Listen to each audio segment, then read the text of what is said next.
Ladies and gentlemen, welcome to Chanel Jasmine, the best novel Chanel for romantic stories. Hai guys, selamat datang di channel Jasmine, channel terbaik untuk menyimak novel-novel romantis. Mohon dukung channel ini dengan subscribe, like dan share video-video yang ada di channel ini. Terima kasih. Kaisar Agung Seni Bela Diri bab 1322. Kalian benar-benar berani sekali. 12 sosok raksasa muncul melayang di udara. Mereka adalah 12 jenderal ilahi di bawah komando leluhur kekacauan. 4 di antaranya adalah raksasa bertubuh 10.000 meter, berdiri megah menjulang langit. Mereka adalah para penguasa Dao dari kaum raksasa kekacauan. 8 lainnya memiliki tinggi ribuan meter, berada pada tingkat puncak suprim, dan aura mereka mengguncang langit. Dengan tubuh raksasa setinggi 10.000 meter, kekuatan fisik para penguasa Dao dari ras kekacauan ini benar-benar mengerikan. Meskipun keempat raksasa itu baru berada di tingkat awal penguasa Dao, kekuatan fisik murni mereka bisa dikatakan melampaui penguasa Dao tingkat menengah. Inilah keistimewaan warisan darah dari para raksasa kekacauan. Banyak kultivator manusia hebat sepanjang sejarah mencoba menciptakan teknik tubuh serupa, namun terhambat oleh batasan fisik manusia sehingga tak pernah bisa mencapai wujud raksasa seperti mereka. Dong, dengan satu langkah maju, bumi bergetar hebat. Satu injakan dari raksasa setinggi 10.000 meter mampu menghancurkan lembah, satu kibasan tangan sanggup merobek ruang angkasa. Wajah penguasa Dao Lietian sedikit berubah. Andai ia telah memulihkan kekuatannya sepenuhnya ke tingkat akhir penguasa Dao, ia tentu tidak akan gentar menghadapi 4 jenderal ilahi penguasa Dao itu. Namun saat ini ia baru mencapai tingkat menengah penguasa Dao. Perbedaan itu terlalu besar. Namun saat itulah, secercah cahaya keemasan terbang dari tangan Luo Xiu dan berhenti tepat di depan penguasa Dao Lietian. Sebuah menara kecil berwarna emas bersinar cemerlang, memancarkan aura hukum agung yang misterius. Menara Huang, salah satu dari 8 harta agung. Mata penguasa Dao Lietian langsung berbinar. Jika menara Huang diaktifkan sepenuhnya, maka menundukkan keempat jenderal ilahi penguasa Dao itu bukan lagi masalah. Saat ini Luo Xiu adalah pemilik sah dari menara Huang. Selama mendapat izin darinya, siapapun dapat mengaktifkan kekuatannya. Sedangkan 8 jenderal ilahi yang hanya berada di tingkat agung. Mereka bahkan tak layak diperhitungkan. Tak peduli sekuat apapun tubuh raksasa kekacauan, dengan tingkat agung mereka tetap tak bisa menandingi kekuatan penguasa Dao. Wum, Lietian melambaikan tangan, dan menara Huang berubah menjadi pancaran emas yang terbang tinggi ke langit. Boom, suara dentuman maha dahsyat mengguncang angkasa saat menara Huang yang awalnya hanya seukuran telapak tangan kini membesar hingga puluhan ribu meter, lalu jatuh menghantam dari langit. Roar! Keempat jenderal ilahi penguasa Dao meraung marah ke langit, mengangkat tangan mereka bersamaan, berusaha menghentikan menara Huang yang jatuh untuk menekan mereka. Namun, dari semua 8 pusaka agung, menara Huang adalah yang paling unggul dalam hal penindasan. Bobotnya luar biasa. Jika digunakan penuh daya, bahkan daratan alam surga pun bisa dihancurkan menjadi debu. Jadi meskipun Lietian hanya berada di tingkat menengah penguasa Dao, bila ia menggunakan menara Huang sepenuhnya, bahkan penguasa Dao tingkat akhir pun akan sulit menahan serangannya. Namun kekuatan fisik raksasa kekacauan memang luar biasa. Keempat jenderal itu berhasil menghentikan laju menara Huang dengan tubuh mereka. Namun wajah mereka berubah merah padam karena menahan tekanan. Kekuatan mereka dipaksa hingga batas, kaki-kaki mereka tenggelam dalam tanah, dan urat-urat di lengan mereka menonjol seperti naga.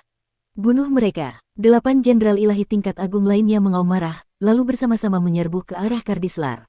Dalam sistem darah kaum raksasa, peringkat sangatlah ketat. Kardislar yang hanya setingkat dewa tingkat 9, langsung gemetar tak berdaya saat dihadapkan. Dengan aura 8 jenderal ilahi, ia bahkan tak mampu bergerak. Tinggalkan tempat ini. Tiba-tiba, satu sosok muncul dan berdiri di hadapan ke-8 jenderal itu. Ia mengenakan jubah hitam panjang, tubuhnya tampak kecil seperti titik debu dibandingkan para raksasa ribuan meter di depannya. Namun aura yang menyelimuti pemuda berjubah hitam ini jauh melampaui gabungan 8 jenderal agung itu. Boom, boom, boom. 8 dentuman berturut-turut mengguncang langit. Tubuh ke-8 jenderal ilahi itu terhempas bersamaan, menghantam tanah seperti meteor. Bumi bergemuruh dan debu membubung tinggi ke udara. Sejak Luo Xiu mencapai puncak suprim, teknik rahasianya 9 perubahan dewa terus berkembang. Meski belum sampai ke transformasi ke-8, ia sudah sangat dekat. Jika mencapai tingkat ke-8, tubuhnya bahkan bisa menahan serangan dari senjata Dao tingkat tinggi. Sekarang pun, meski belum setara dengan senjata Dao, kekuatan tubuhnya sudah jauh melebihi senjata puncak agung biasa. Dengan menara Huang menekan dari atas, 4 jenderal ilahi penguasa Dao tak dapat bergerak, dan ke-8 jenderal agung bukan tandingan Luo Xiu. Dalam sekejap, ia kembali melompat ke atas pundak Kardislar. Antarkan aku menemui leluhur kekacauan. Sambil berkata demikian, Luo Xiu melepaskan kekuatan domain Dewa Perubahan. Dalam cakupan domain ini, tubuh Kardislar langsung terbebas dari tekanan tingkat darah yang membatasi kekuatannya. Tanpa ragu sedikit pun, Kardislar langsung bergerak mengikuti perintah. Dalam hatinya, semangat dan rasa bangganya membuncah. Tak pernah ia bayangkan dirinya suatu hari bisa mendapatkan kehormatan untuk menghadap leluhur tertinggi.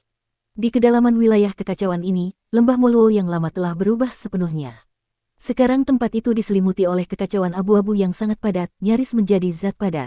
Kekuatan kekacauan di sini sangat murni dan menakutkan. Beberapa altar kekacauan raksasa berdiri menjulang, dibangun dari batu kekacauan langka yang amat berharga.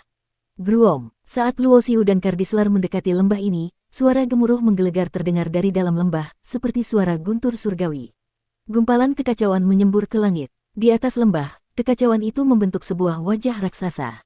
Sepasang mata raksasa yang tak menunjukkan emosi sedikit pun menatap lurus ke arah Luo Xiu yang berdiri di pundak Kardislar. Siapa kau sebenarnya? Apa tujuanmu datang ke tempat ini? Suara agung dan berwibawa menggema di seluruh langit dan bumi. Meski Kardislar berada dalam perlindungan domain Dewa Perubahan, tubuhnya tetap langsung rebah ke tanah. Tubuhnya yang setinggi ratusan meter gemetar hebat dan tidak berani mengangkat kepala.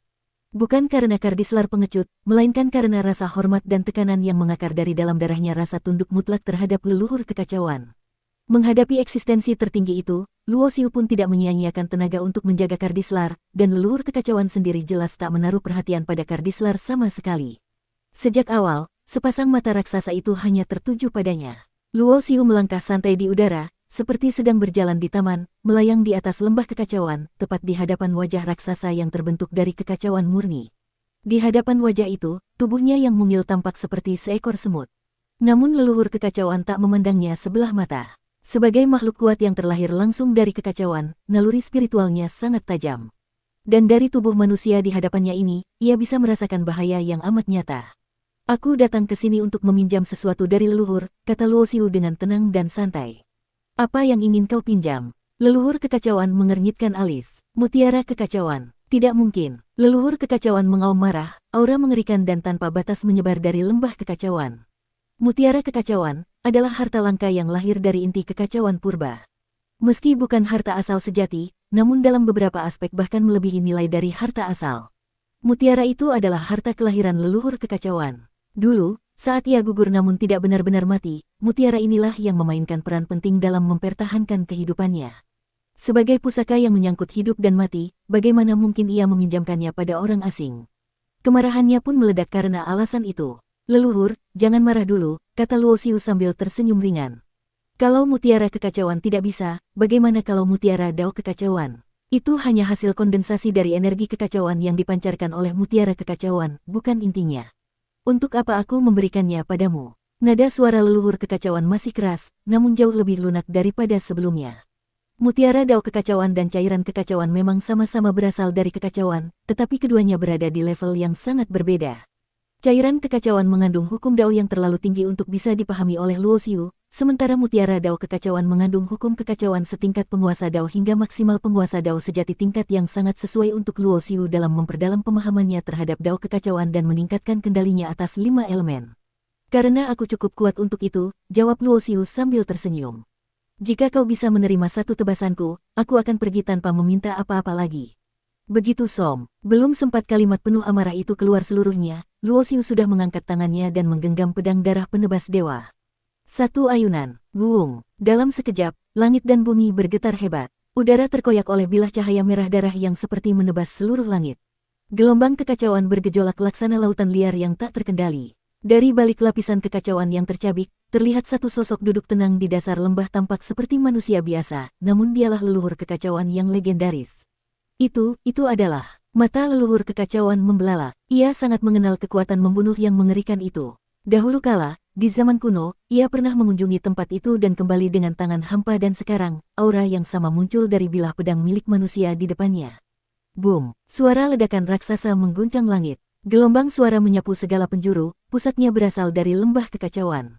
Gumpalan besar kekacauan menyembur ke langit seperti tsunami. Di antara pusaran kekacauan itu, sebuah mutiara berkilauan terbang ke udara dan berhenti tepat di depan Luo Xiu. Mutiara seukuran kepalan tangan itu berkilau jernih, padat oleh energi kekacauan, itulah mutiara dao kekacauan. Bagi para praktisi kekuatan kekacauan, Mutiara ini memiliki nilai jauh melebihi mutiara dao terbaik biasa, ideal untuk kultivasi dan penyempurnaan pemahaman terhadap hukum. Cuma satu, itu tidak cukup, kata Luo Xiu dengan suara datar. Jangan terlalu berlebihan. Suara leluhur kekacauan terdengar dari bawah, tetapi kali ini jelas kurang meyakinkan. Bagaimana tidak, pedang darah penebas dewa senjata terkutuk yang selama ribuan era tidak ada yang berhasil menaklukkannya telah dikenal di seluruh semesta. Tebasan barusan, meski hanya menggunakan 70% kekuatan Luo Xiu, masih lebih kuat dari yang ia gunakan saat melawan penguasa Dao reinkarnasi di Istana Vexian. Meski leluhur kekacauan tidak sekuat para penguasa Dao yang pernah duduk di bawah Raja Abadi, kekuatan fisik tubuhnya sangatlah luar biasa. Bahkan tebasan itu hanya mampu melukainya, dan untuk membunuhnya, bahkan dengan kekuatan penuh, Luo Xiu belum tentu bisa. Jika leluhur kekacauan semudah itu dibunuh, ia tentu tak akan bisa bertahan hidup hingga saat ini. Aku tidak berniat meminta mutiara yang kedua, ujar Luo Xiu tenang. Tapi aku butuh beberapa tetes darah murnimu. Bersambung,